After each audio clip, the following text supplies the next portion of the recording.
What cannot be achieved in one lifetime will happen when one lifetime is joined to another. Harold S. Kushner.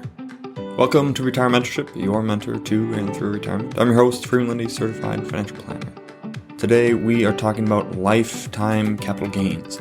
Not short-term capital gains or long-term capital gains, but lifetime capital gains. It's coming up on the Retirement Mentorship podcast. But first, the 2-min tune-in, the primary points of the podcast in about 2 minutes.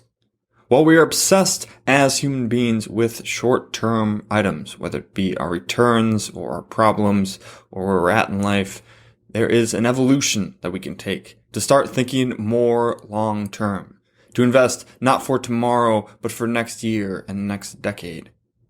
That can be pushed further, though. And we need to stop thinking even in terms of long-term investing, but instead to lifetime investing. What are the gains that we will make over a lifetime? And are we properly invested to do that? Beyond that, is our mindset set up so that we can think and act that way? Do we believe that lifetime investing is an endeavor worth pursuing? And finally, whose lifetime are we thinking of? Our own or the next? All that and more will be discussed in this episode of the Retirement Mentorship Podcast.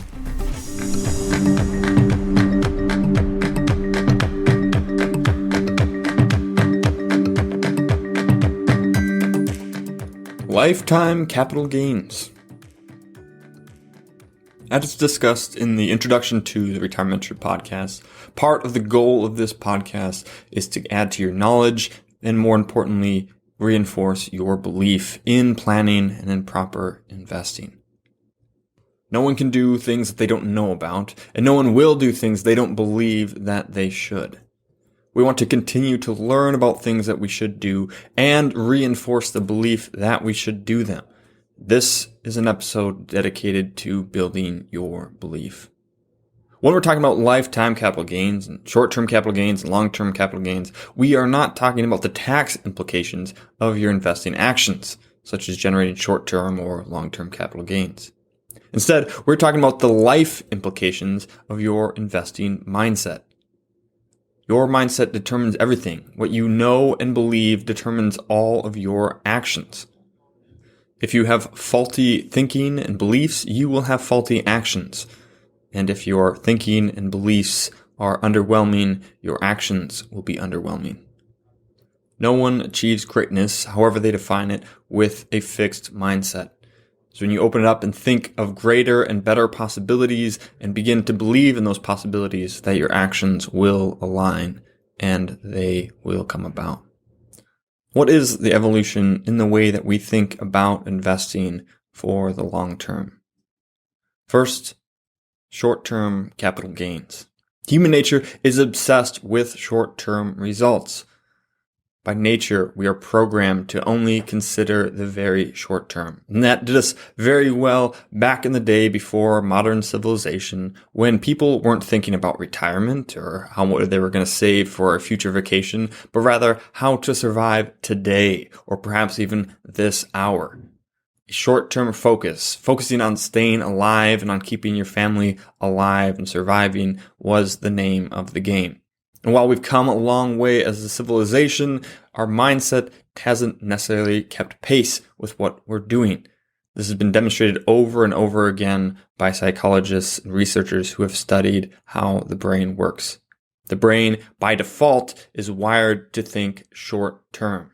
When it comes to investing, that is what generates behaviors like chasing returns, looking at what did well just this last year or this last month, and continually switching our investments to try to capitalize on something that already did well and is thus unlikely to continue to do abnormally well. It's the first of the 4 horsemen, and many people fall to it. And the reason they do is because we are thinking short term. We are trying to get short-term capital gains, and we chase returns to do so. Or we are trying to avoid short-term crises. We think we see some crisis looming on the horizon, some catastrophe that the news is promoting and that politicians are stoking fear into people. And so we try to avoid them by pulling out of the market, and only to see the market continue to go on without us, and reinvesting our money back in it, only then to see it fall. It is hard to stick to a long-term plan when we're battling with a short-term brain. But to think long-term and therefore to act long-term is a requirement of success. They've done studies on this, and one of the main predictors of long-term success over a lifetime, is the person's ability to think long-term. The more people think short-term, the less well they do over their lifetime. And the more people think long-term, the better they do over their lifetime. We must shift our mindset into long-term thinking, to focus not on short-term capital gains, but on long-term capital gains. How do we invest not just for today, but for this decade? We can do better. We can get long-term capital gains with a shift in our mindset. And we must continually reinforce those beliefs to think long-term, to avoid the news of today, the crisis du jour, whatever is happening now, and stop reacting to the markets. Instead, to plan and with disciplines and principles continuously act on that plan. We can and must begin thinking long-term. And that isn't just a one-time decision that I'm just going to start thinking long-term and investing for the long-term, but rather a continuous cycle of learning and reinforcing those beliefs so that you can act on them, even when you have current words to the contrary. Hearing a one-time message about investing long-term will not suffice when everything else that you're hearing says to abandon the plan and succumb to panic. You must reinforce your long-term beliefs so that you can realize long-term capital gains. And it goes even further. Often people think of long-term investing as investing for 10 or maybe even 20 years, but we must push it out even further. Don't simply think of long-term, think of lifetime. Not your long-term capital gains, but your lifetime capital gains. Evolve into looking towards your entire life. Do not invest for a decade from now, invest for the end of your life. You must be investing for your lifetime at a minimum. Not 10 years from now, not 15, not at retirement, but your entire life.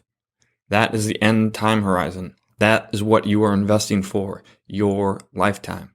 Of course, we don't know how long that will be, and that's the point. It should be something that endures even beyond it, which is the final evolution. Investing not just for your lifetime, but for the next lifetime. Investing for your kids' lifetime or your grandkids' lifetime. Investing for multi-generational wealth. And if your motivation for multi-generational wealth is so that your kids and grandkids can spend more money and consume more of the world, that of course is a faulty view. We don't want wealth so that we can consume more. We want more wealth so that we can create more, to give more, to do more in the world, to do well, to do good. If the good and generous people out there don't have the money, that means it's all being left to the selfish and greedy people. If you are a generous person, someone who wants to give and create jobs and businesses and charities and to create an impact, then you should want wealth, because wealth allows you to do more of all those good things. And I'll often hear from many people, I don't want to leave a lot to my kids. They don't need millions of dollars. They would just waste it. And then the challenge to you would be, especially if you still have kids, is to raise the kind of children to whom you would want to leave $10 million. Raise the kind of children to whom you would want to leave $10 million. And if your kids are already out of the house, then how can you influence them and encourage them to be the kind of people that you would want to leave $10 million? Once you have switched from short-term capital gains to long-term capital gains, to finally to lifetime capital gains, and you have invested and officially checked off the box of having all the money you need for your lifetime, the next step is to think about the next lifetime. How do we invest for your kids' lifetime and your grandkids' lifetime to do more than you could ever do in your lifetime alone? If you are making an impact on the people that you love and care about, your family, your friends, your community, your workplace, the best way to carry on that impact is to have your children and charities continue it when you are gone. Invest for their lifetimes. So what do we do with this? Well, none of this is possible by investing in cash and bonds. It will never generate the kind of wealth that you need to leave not only for your own lifetime, but for the lifetimes of those who outlive you. There just isn't enough return. This is only achievable by investing and reinvesting in the enduring value of the greatest companies in the world. To own and take part in the profits and the growth of the greatest companies in the world is the only way to leave this kind of legacy. To invest, not even for long-term capital gains, but for lifetime capital gains. Do you have a plan? Do you have an investing plan that includes ownership in the greatest companies in the world? A plan that will allow you to make an impact in your retirement. A plan that will not just barely help you survive, but that will help you thrive and to be generous and to leave an impact on those people while you're still alive. And then to leave the best gift in the world, wealth to your family that they can take and continue on without you. Wealth to your favorite churches and charities and the organizations and movements that you value and want to continue to see do good work even when you're gone. We must end the short-term thinking and extend it to long-term thinking. We must evolve our long-term thinking into lifetime thinking and then even into multi-lifetime thinking. And all this can only be funded by the greatest companies in the world. Do you have a plan?